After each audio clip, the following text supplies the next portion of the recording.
चलो विद्यार्थी मित्रों, चैप्टर नंबर 4 में આપણે આગળ જોતા જઈએ તો વાત કરીએ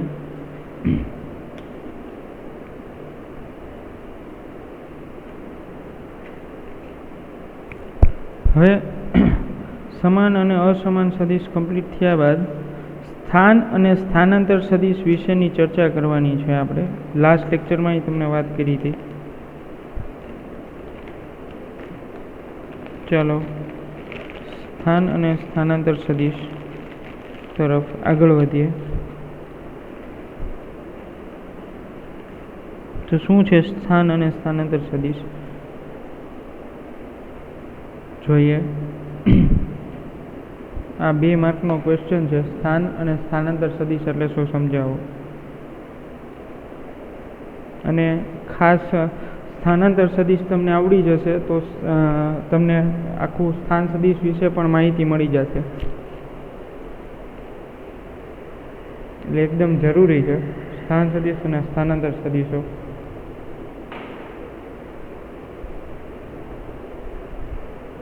ક્વેશ્ચન લખી આજનો।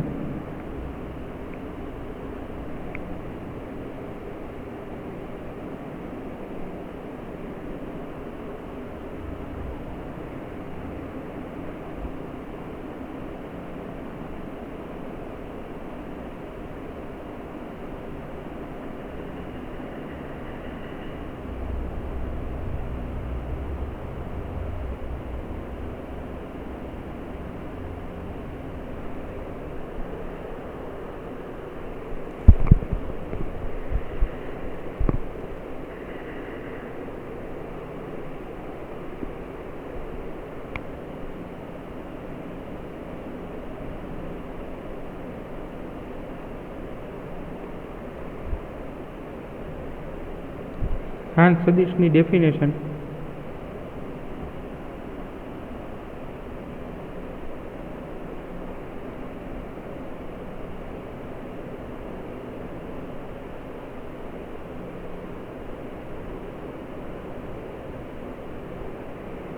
કોઈ નિશ્ચિત બિંદુને અનુલક્ષીને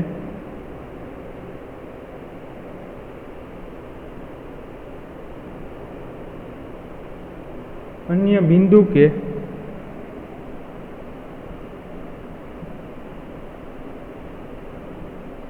कोई निश्चित बिंदु ने अनुलक्षीने अन्य बिंदु के कणों स्थान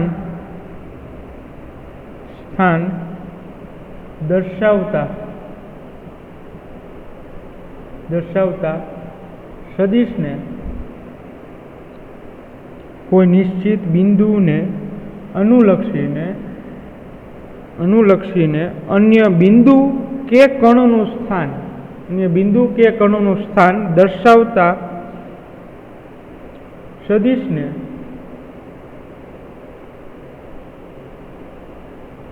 बिंदुनो स्थान सदिश कहे छे। ल्यो आ स्थान सदिश ની ડેફિનેશન થઈ ગઈ। કોઈ નિશ્ચિત બિંદુને એટલે કે કોઈ પણ સમતલમાં x અને y સમતલમાં કોઈ બિંદુ આપેલું છે કે વચ્ચે કોઈ પદાર્થ ગતિ કરતો એને અનુલક્ષીને કોઈ બિંદુને અનુલક્ષીને અન્ય કોઈ બીજું બિંદુ કે કણનું સ્થાન દર્શાવતા સદિશને બિંદુનો સ્થાન સદિશ કહેવામાં આવે છે।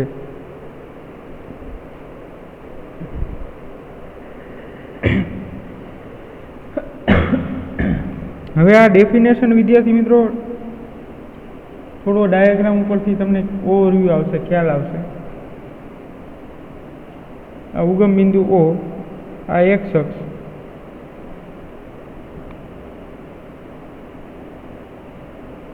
આ x અક્ષ, આ y અક્ષ। સપોઝ કે આ સદિશ R છે, સ્થાન સદિશ R છે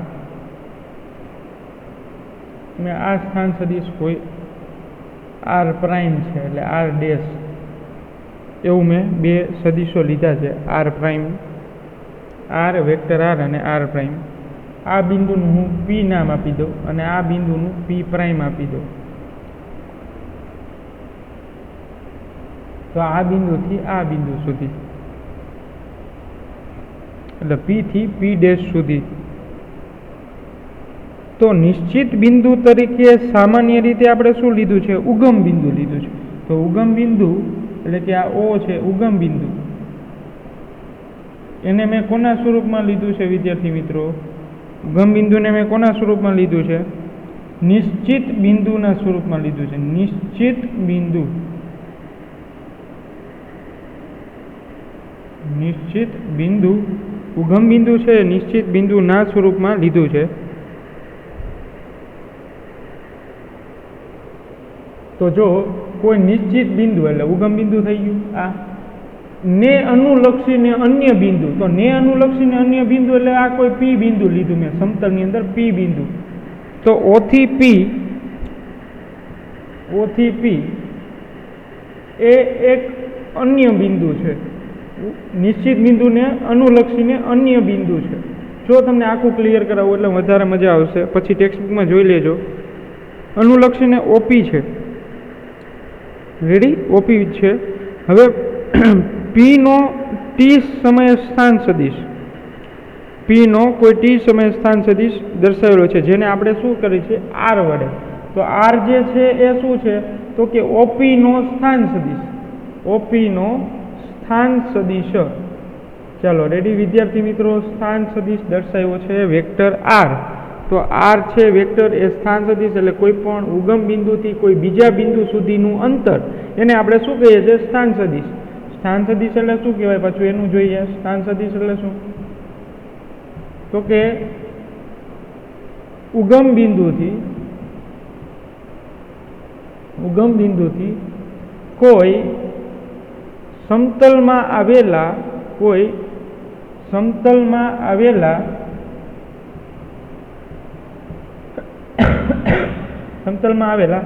P બિંદુને, સ્થાન સદિશ એટલે ઉગમ બિંદુથી કોઈ સમતલમાં આવેલા P બિંદુને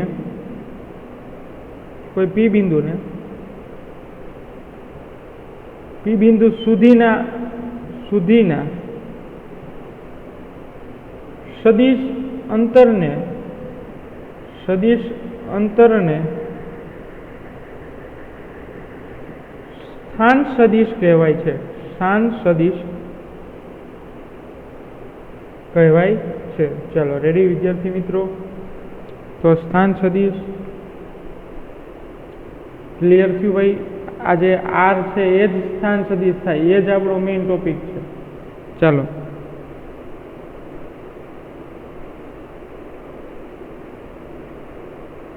તો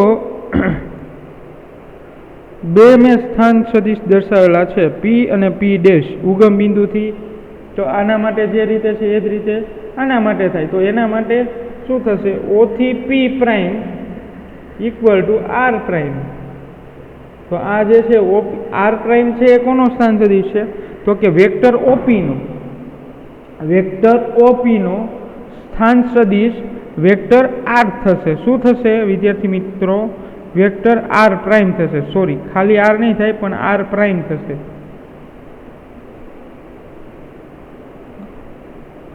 તો ઉગમ બિંદુથી કણનું સુરેખ અંતર દર્શાવે છે એ P જેટલું છે, અને એને આપણે સદિશ સ્વરૂપે શું લખીએ છીએ? Vector R. શું લખીએ છીએ વિદ્યાર્થી મિત્રો? Vector R.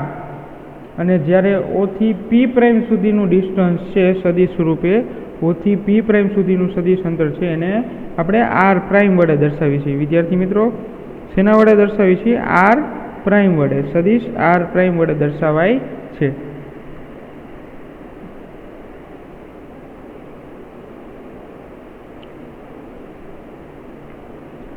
તો સ્થાનાંતર સદિશને એક સુરેખા વડે દર્શાવવામાં આવે છે. એ વસ્તુ ખાસ યાદ રાખો. સ્થાનાંતર સદિશ એટલે કે વેક્ટર R અને R પ્રાઇમ, વેક્ટર R અને વેક્ટર R પ્રાઇમ ને સુરેખ માર્ગ વડે જ દર્શાવવામાં છે, એટલે સુરેખા વડે દર્શાવવામાં આવે છે. એની સ્ટ્રેટ લાઇન જ હોવી જોઈએ, જો આવી રીતે. ચલો રેડી છે? તો કણનું સદિશ સ્થાનાંતર કેટલું હશે વિદ્યાર્થી મિત્રો? આકૃતિ પરથી કણનું સદિશ સ્થાનાંતર એટલે સદિશ સ્થાનાંતર એટલે શું થાય કે પદાર્થે કાપેલું ઓછામાં ઓછું અંતર, ચાલો રેડી, પદાર્થે કાપેલું ઓછામાં ઓછું અંતર એને આપણે શું કહીએ છીએ? સ્થાનાંતર. તો સ્થાનાંતર ઓછામાં ઓછું કેટલું હશે? તો કે પી થી પી પ્રાઇમ સુધી, પી થી પી પ્રાઇમ જેટલું જે છે એ સદિશ સ્થાનાંતર થાય છે. શું થાય છે? સદિશ સ્થાનાંતર. ચાલો આટલું જે છે એ ક્લિયર થયું.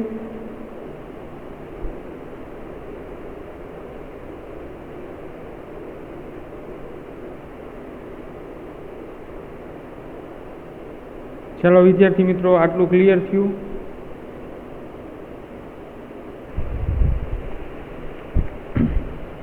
ચલો વિદ્યાર્થી મિત્રો, આટલું કમ્પ્લીટ જોઈ લ્યો તમે ઝડપથી. ત્યારબાદ આપણે આગળ જે છે એ સ્થાનાંતર સદિશના મહત્વના મુદ્દાની ચર્ચા કરવાની છે. ચલો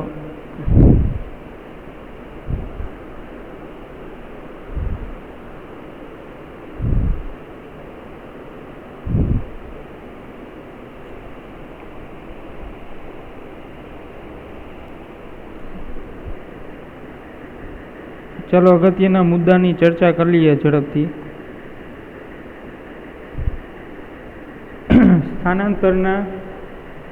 સ્થાનાંતર સદિશના મહત્વના મુદ્દામાં પહેલું કે સ્થાનાંતર સદિશ જે છે એને સુરેખા વડે દર્શાવવામાં આવે છે. સુરેખા વડે દર્શાવાય છે. સ્થાનાંતર સદિશને સુરેખા વડે દર્શાવવામાં આવે છે. આ એનો પહેલો પોઈન્ટ છે. ચાલો ત્યારબાદ જે પદાર્થના પ્રારંભિક અને અંતિમ સ્થાનને જોડે છે. એટલે સુરેખા જે છે એનું કામ શું? તો કે સપોઝ એક્ઝામ્પલ આપું કે આ પી અને આ ઉગમ બિંદુ ઓ હતા અને આ એનું સ્થાન સદિશ આર. તો આ જે છે એ શેના વડે હંમેશા દર્શાવવામાં આવે છે? તો કે સુરેખા વડે દર્શાવવામાં આવે છે. અને બીજી એની અંદર શું મેઇન મહત્વની વાત છે? તો કે સુરેખા શું દર્શાવે? તો કે જે પદાર્થના પ્રારંભિક અને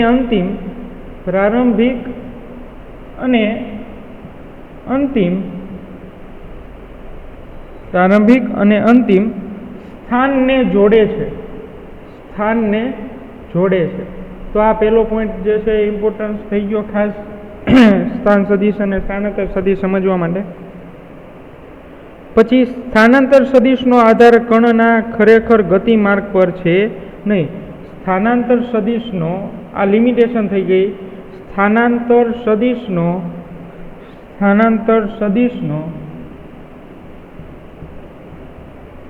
આધાર કણના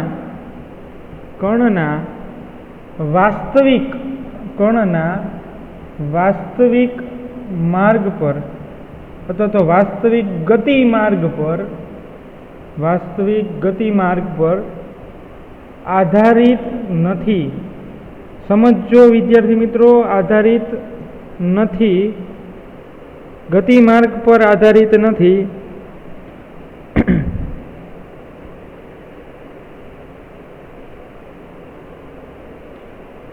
પરંતુ એના બે બિંદુ પર જ આધારિત છે. આના માટે આપણે આગલી સ્લાઇડમાં જોઈએ તો આ ગતિમાર્ગ એક આ છે, એક આ છે. તો એ ગતિમાર્ગ પર આધારિત નથી, ફક્ત પી થી પી ડેશ સુધીના અંતર પર જ આધાર રાખે છે. એટલે ગતિમાર્ગ પર આધાર રાખતું નથી. આ ખાસ ક્લિયર હોવો જોઈએ પોઈન્ટ. સદિશ સ્વરૂપ એટલે સ્થાનાંતર સ્વરૂપે જ લેવાનું છે. એટલે ગતિમાર્ગ કયા ગતિ કરે છે એ ઉપર આધાર નથી રાખતું, પરંતુ ફક્ત જો અહીંયા પહેલા પોઈન્ટને અનુલક્ષીને છે, પ્રારંભિક અને અંતિમ બે જ પર આધાર રાખે છે. પછી ત્રીજો પોઈન્ટ જે છે એ જોઈએ કે કોઈ પણ બિંદુઓની વચ્ચેનું સ્થાનાંતર સદિશ કોઈ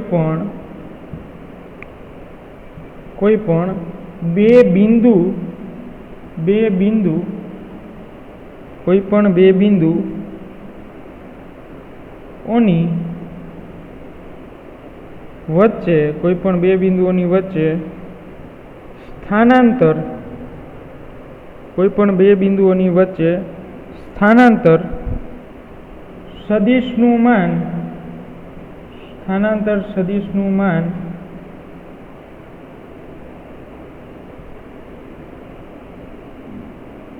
ગતિમાન પદાર્થની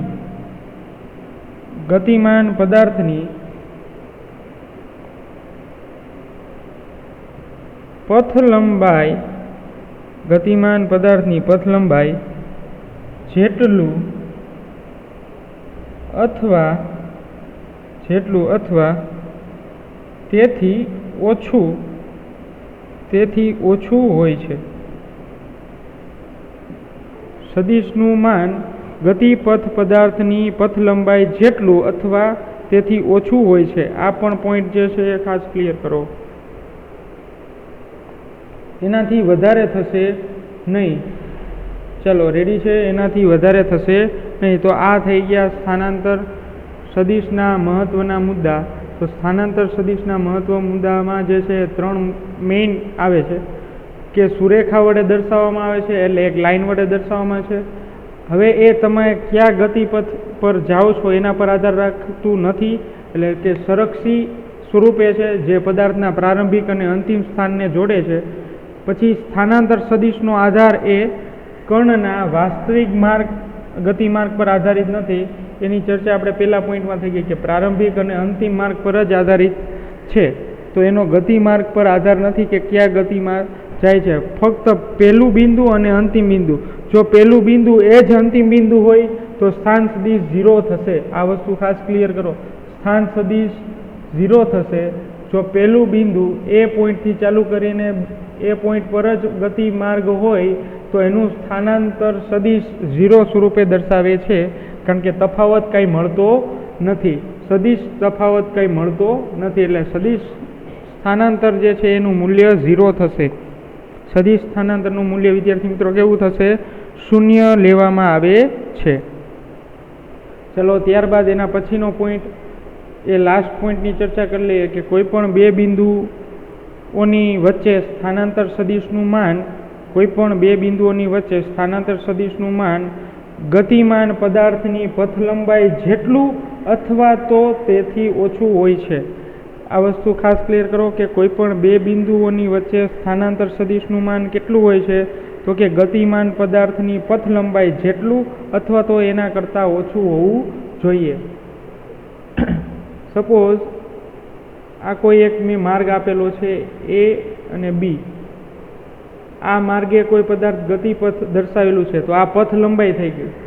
તો પથ લંબાઈ જે છે આ સ્વરૂપે છે. જ્યારે સ્થાનાંતર બે જ વસ્તુ પર આધાર રાખે, પ્રારંભિક અને અંતિમ, તો સ્થાનાંતર ઓછું છે. સ્થાનાંતર હંમેશા ઓછું જ હોય. જ્યારે પથ લંબાઈ જે છે એ કેવી હોય છે? સૌથી વધારે. તો અહીંયા આપણે સંબંધ લખવો હોય તો પથ લંબાઈ ગ્રેટર દેન સ્થાનાંતર. આ રીતે લખી શકાય કે પથ લંબાઈ છે એ સ્થાનાંતર કરતાં હંમેશા વધારે જ હોય છે. તો સ્થાનાંતરનો સ્થાન સદિશ છે એ પથ લંબાઈ કરતાં હંમેશા જે છે એ ઓછો જ આવશે. ચાલો આજના લેક્ચરમાં આપણે આટલું રાખીએ. હવે બે સદિશના સદિશ ગુણાકાર અને અદિશ ગુણાકારના જે ગુણધર્મો છે એ પછીના લેક્ચરમાં આપણે નેક્સ્ટ લેક્ચરમાં જોશું.